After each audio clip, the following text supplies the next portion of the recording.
Hello students, next कर रहे हैं क्वेश्चन 23। स्टेटमेंट देखेंगे। 1 रुपए के सिक्के को 3 बार उछाला जाता है और प्रत्येक बार का परिणाम लिख लिया जाता है।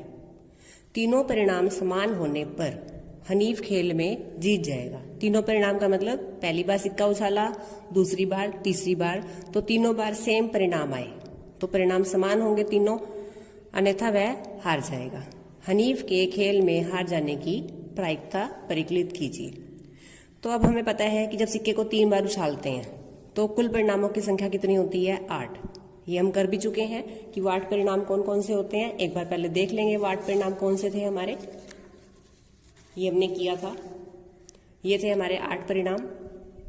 अब इनमें से क्या है कि अगर तीनों परिणाम समान होंगे, यानी कि एक तो ये है तीनों परिणाम सेम और एक ये है, या तो तीनों हेड होंगे या तीनों टेल, बाकी तो तीनों सेम नहीं है। कोई 2 सेम है, कोई एक अलग है। तो ये 2 परिणाम ऐसे हैं जिनमें आने पर हनीफ खेल में जीत जाएगा। तो पहले हम बात करते हैं हनीफ के खेल में जीतने की प्रायिकता की। तो यहाँ क्या लिखेंगे कि सिक्के को 3 बार छालने पर कुल परिणाम तो हो गए 8। अब हम लिखेंगे कि वो परिणाम जिनसे हनीफ खेल में जीत जाएगा। अब अनुकूल परिणामों की संख्या लिखेंगे कितनी है। पहले हम लिख देते हैं वो कौन कौन से परिणाम हैं जिससे वो जीत सकता है। या तो तीनों हेड होंगे या तीनों टेल होंगे। तो कितने हुए ये परिणाम? 2। तो अनुकूल परिणामों की संख्या है 2 और कुल परिणामों की संख्या है 8। तो इससे प्रायिकता किसकी निकलेगी? उसके जीत जाने की। हमें निकालनी है हार जाने की प्रायिकता, वो हम बाद में निकालेंगे। पहले हम निकालते हैं हनीफ के खेल में जीतने की प्रायिकता। अनुकूल परिणामों की संख्या 2 बाय कुल परिणामों की संख्या 8, काट के आ जाएगा 2 के पहाड़े पे 1/4। अब ये है जीतने की प्रायिकता। अब हमें निकालनी है हनीफ के खेल में हार जाने की प्रायिकता। तो जीतने की प्रायिकता जब 1/4 है तो हार जाने की प्रायिकता कैसे निकालेंगे? 1 माइनस 1/4 फॉर्मूला लगाएंगे उसके लिए। इस तरह से लिखना है आपने, PE नहीं, E नहीं। ई मतलब घटना का होना। घटना का होना क्या है? जीतना। और ई नहीं का मतलब ना जीतना। तो हनीफ के ना जीतने की प्रायिकता बराबर 1 माइनस PE, 1 माइनस 1/4। अब आपको घटाना है, आप पहले एलसीएम लोगे, 4 आ जाएगा। 4 एकम 4 माइनस 4 का पाड़ा पढ़ोगे, 4 एकम 4, 1 से गुना करेंगे तो 1, 4 माइनस 1 3/4। तो ये हमारा आंसर है। हनीफ के खेल में हार जाने की प्रायिकता है 3/4। नेक्स्ट करते हैं 24th क्वेश्चन। एक पासे को 2 बार फेंका जाता है। इसकी क्या प्रायिकता है कि 5 किसी भी बार में नहीं आएगा? 5 कम से कम एक बार आएगा। हम कर चुके हैं कि जब पासे को 2 बार फेंका जाता है तो कुल परिणामों की संख्या कितनी होती है? 36। अब हमने देखना है कि 5 किसी भी बार नहीं आएगा, ऐसे परिणाम कौन कौन से हैं। तो एक बार हमने जो टेबल बनाई थी उसको देखते हैं। ये हमने टेबल बनाई थी कि 5 एक बार भी ना आए ऐसे परिणाम कौन से हैं। तो हम ये वाले परिणाम अगर छोड़ दें, टोटल ये सारे 36 है, तो जहां जहां 5 आ रहा है, 1 2 3 4 5 6, 5 वाला लाइन एक तो ये है, 6 परिणाम ये हैं, एक तो 6 ये, फिर ये वाले 7 8 9 10 11। तो ये परिणाम है 11 जिनमें 5 आता है। 6 ऐसे और 5 ऐसे, क्योंकि इसको दोबारा नहीं गिनेंगे। तो टोटल 11 परिणाम है जिसमें 5 आता है। तो ये 11 परिणाम छोड़कर बाकी में 5 संख्या नहीं आती। तो 36 में से आप 11 माइनस कर दो। तो हमने यहाँ पर वो परिणाम लिख लिए हैं जिनमें संख्या 5 आती है। तो ये हमारे कितने परिणाम हैं टोटल? यहाँ लिख लेते हैं हम, 11 परिणाम हैं ये जिनमें 5 आता है। अब देखेंगे हमारा फर्स्ट पार्ट है 5 किसी भी बार नहीं आए। तो 5 संख्या ना आने वाले परिणाम कौन से हैं? संख्या 5 ना आने वाले परिणाम, टोटल परिणाम कितने हैं? 36। 36 में से हम 11 माइनस कर देते हैं क्योंकि 11 में 5 आता है। 36 माइनस 11 करेंगे तो कितना आ जाएगा? 25। 25 परिणाम ऐसे हैं जिनमें 5 संख्या एक बार भी नहीं आती। तो ये हो गई हमारे अनुकूल परिणामों की संख्या 25। और कुल परिणाम कितने हैं 36। तो 5 ना आने वाले परिणामों की प्रायिकता क्या हो जाएगी 25/36।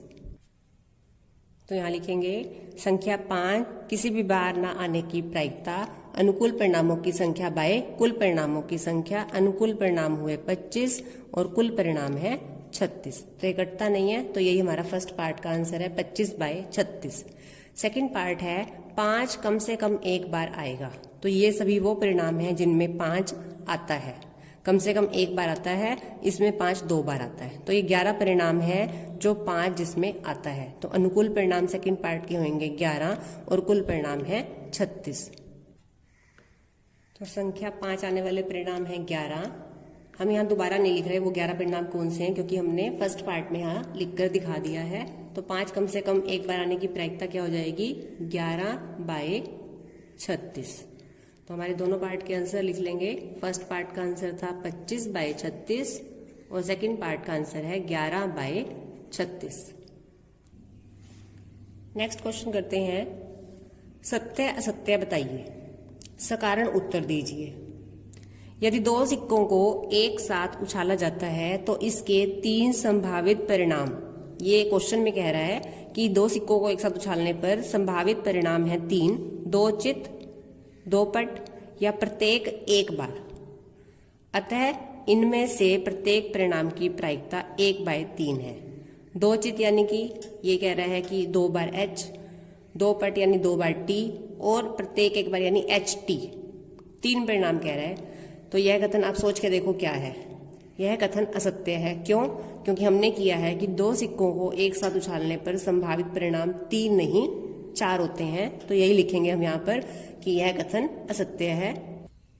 क्या हम लिख रहे हैं, यह कथन असत्य है। 2 सिक्कों को एक साथ उछालने पर आने वाले संभावित परिणाम कितने होते हैं, क्या लिखे यहाँ पे 4। और बता देते हैं जैसे इसने बताया था कि कौन कौन से हैं 3। तो 2 हेड, 2 चित, 2 पट और HT और TH। तो ये है हमारे 4 संभावित परिणाम, इसलिए यह कथन असत्य है। सेकंड पार्ट देखते हैं इसका। यदि एक पासे को फेंका जाता है तो इसके 2 संभावित परिणाम, एक विषम संख्या या एक सम संख्या है। अतः एक विषम संख्या ज्ञात करने की प्रायिकता 1/2 है। अब आप ये देखोगे कि पासे को फेंका जाता है, उसने लिखा इसके 2 संभावित परिणाम। 2 संभावित परिणाम देखते ही आप कह दोगे कि ये कथन असत्य है। ऐसे नहीं कहना, ध्यान से पढ़ो इसको। वो कहता है कि 2 परिणाम, एक विषम संख्या और एक सम संख्या है। इसको हम थोड़ा यहाँ से समझते हैं। जब हम पासे को फेंकते हैं तो हमारी जो संख्याएं हैं वो कौन कौन सी आती हैं, 1 से 6 तक आ सकती हैं हमारी संख्याएं।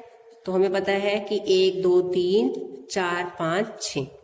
अब ये 6 परिणाम है। अगर मैं इन परिणामों को ऐसे ना गिनूं, मैं ऐसे खेलूं कि पासा फेंकने पर सम संख्या आएगी, तो सम संख्या में आपका 2 4 6 ये आ सकता है। अगर मैं कहूं विषम संख्या है तो 1 3 5। अब की बार हमने परिणामों को इस तरह से बांट लिया है कि सम संख्या विषम संख्या। तो ऐसे कितने परिणाम हुए हमारे 2, कि या तो सम संख्या आएगी पासा फेंकने पर या विषम संख्या आएगी। तो 2 परिणाम है हमारे, या सम या विषम। ठीक है। और इसकी विषम संख्या आने की प्रायिकता क्या है, और विषम संख्या आने के परिणाम कितने हैं 3 और कुल परिणाम 6। तो 3/6 विषम संख्या आने की प्रायिकता हुई 3/6 और काट के क्या आ जाएगा 1/2। सम संख्या आने की प्रायिकता, सम संख्याएं कितनी हैं 3 और कुल परिणाम है 6। तो प्रायिकता इसकी भी कितनी आ जाएगी 1/2।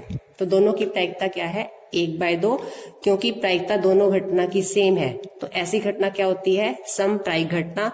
तो हम इस तरह से भी खेल सकते हैं कि आपने पासा फेंका, सम संख्या आए तो आप जीत गए, विषम संख्या आए तो आप हार गए। तो इस तरह से कितने परिणाम होते हैं हमारे 2।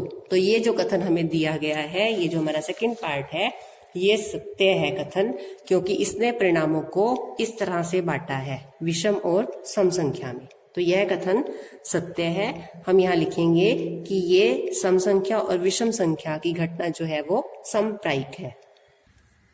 तो आप इस तरह से लिख सकते हो, यह कथन सत्य है। पासा फेंकने पर सम संख्या तथा विषम संख्या आने की प्रायिकता 1/2 है। तो ये जो है हमारा चैप्टर 15 यहाँ कंप्लीट होता है। आपने प्रायिकता के क्वेश्चंस को इस तरह से अच्छे से समझ के करना है।